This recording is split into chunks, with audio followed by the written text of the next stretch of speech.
सबसे पहले तो मैं आप सबका स्वागत करता हूं। आप सभी को नमस्कार।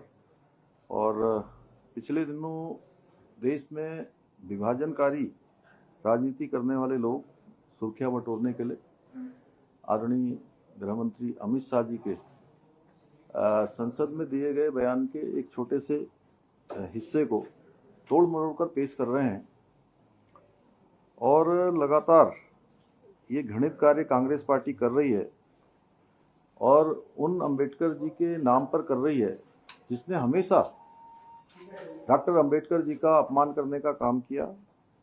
हमारे देश को संविधान देने वाले बाबा साहब का जीवन हमेशा समानता पर आधारित भारत के निर्माण को समर्पित था, लेकिन उनके जीवन काल में और उसके बाद भी कांग्रेस ने कभी उनका सम्मान नहीं किया। जब बाबा साहब को संविधान सभा का सदस्य बनाया गया था तो नेहरू जी की सह पर कांग्रेस के कई नेताओं ने उनका जमकर विरोध किया। और यही नहीं, जब बाबा साहब अंबेडकर चुनाव के मैदान में खड़े हुए तो 1952 का लोकसभा का चुनाव हो या 1954 के लोकसभा का उपचुनाव में बाबा साहब को हराने के लिए बहुत षड्यंत्र उन्होंने रचे। और खुद उस समय नेहरू जी ने खुद उन क्षेत्रों में जाकर कई जनसभाएं की और कांग्रेस पार्टी ने बाबा साहब को कभी कोई पुरस्कार नहीं दिया, परंतु उन्हें चुनाव में हराने वाले उनके ही जो एक सहायक थे नारायण सदोबा काजरोलकर, उनको पद्म भूषण देकर सम्मानित किया गया। जब बाबा साहब ने नेहरू जी और उनके समर्थकों के द्वारा जो लगातार उनके षड्यंत्रों से तंग आकर कानून मंत्री के पद से इस्तीफा दिया और उनके इस्तीफे के बाद उनको संसद में बोलने तक का मौका नहीं दिया, क्योंकि अपने इस्तीफे में बाबा साहब ने लिखा था कि नेहरू जी ने लगातार उनकी उपेक्षा की और यहाँ तक कि उन्हें संसद की कमेटियों में भी जगह नहीं दी।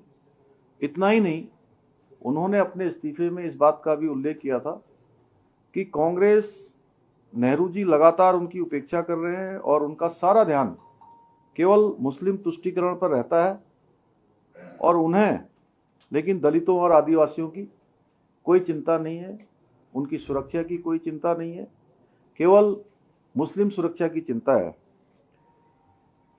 कांग्रेस ने बाबा साहब के त्यागपत्र को जनता के बीच में भी नहीं आने दिया, क्योंकि इससे पंडित नेहरू जो उनकी सच्चाई थी वो उजागर हो जाती। क्योंकि पंडित नेहरू ये नहीं चाहते थे कि कोई भी उनसे ज़्यादा योग्य व्यक्ति संसद में बोले, जनता के सामने आए।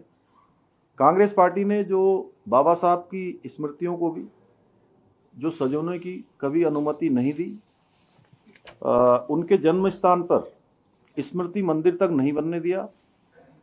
और बाद में मध्य प्रदेश के मुख्यमंत्री स्वर्गीय सुंदर सिंह भंडारी जी के कार्यकाल में उनके स्मृति स्थल को बनाने का फैसला हुआ और अटल बिहारी वाजपेयी जी के समय उनके स्मृति मंदिर का उद्घाटन हुआ। दिल्ली स्थित अंबेडकर सेंटर का निर्माण भी कांग्रेस ने रोकने की कोशिश की। जब से प्रधानमंत्री श्री नरेंद्र मोदी जी की सरकार आई, बाबा साहब की स्मृतियों को सजोने का कार्य हुआ। चाहे वो लंदन हो, दिल्ली हो, नागपुर, मुंबई में उनके जीवन से जुड़ी महत्वपूर्ण स्थलों पर स्मृतियों का निर्माण किया गया है। कांग्रेस पार्टी ने बाबा साहब की स्मृति बनाने के लिए कभी कोई कदम नहीं उठाया, बल्कि उसमें हमेशा रुकावट डालने का काम किया।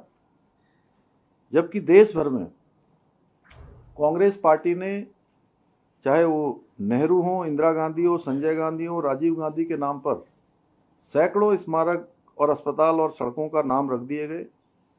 मित्रों, ये कांग्रेस पार्टी का पाखंड जनता के सामने लाना है। सच्चाई को उजागर कराना हमारा प्रथम कर्तव्य है।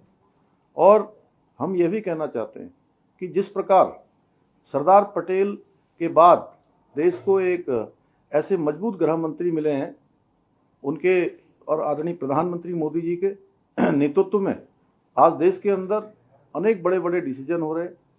कश्मीर के अंदर धारा 370 का समापन हुआ है और शांति और कानून का राज स्थापित हुआ है।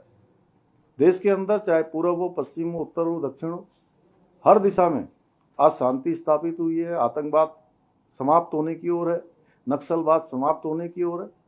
कांग्रेस आज देश के अंदर जो शांति और सुशासन स्थापित हुआ है उसको सहन नहीं कर पा रही है। जनता उनको जिस प्रकार से नकार रही है, चाहे वो अभी हुए लोकसभा का चुनाव हो जिसमें प्रधानमंत्री आदरणीय मोदी जी के नेतृत्व में तीसरी बार सरकार बनी है, तीसरी बार मोदी जी प्रधानमंत्री बने हैं, या विधानसभा के चुनाव में डबल इंजन की सरकारों को जिस प्रकार से चुन रही है हमारे प्रधानमंत्री मोदी जी के नेतृत्व में, लगातार जन समर्थन प्राप्त हो रहा है। चाहे वो हरियाणा का चुनाव हो या महाराष्ट्र का चुनाव हो, इन सब से कांग्रेस पूरी तरह से हताश और निराश है। और अब इस प्रकार के मुद्दे जिनमें कोई दम नहीं है, एक छोटे से अंश को लोगों के बीच में भ्रम डालने का काम कर रही है। पहले भी लोकसभा के चुनाव से पहले भी इन्होंने इसी प्रकार की भ्रम और झूठ की राजनीति की है।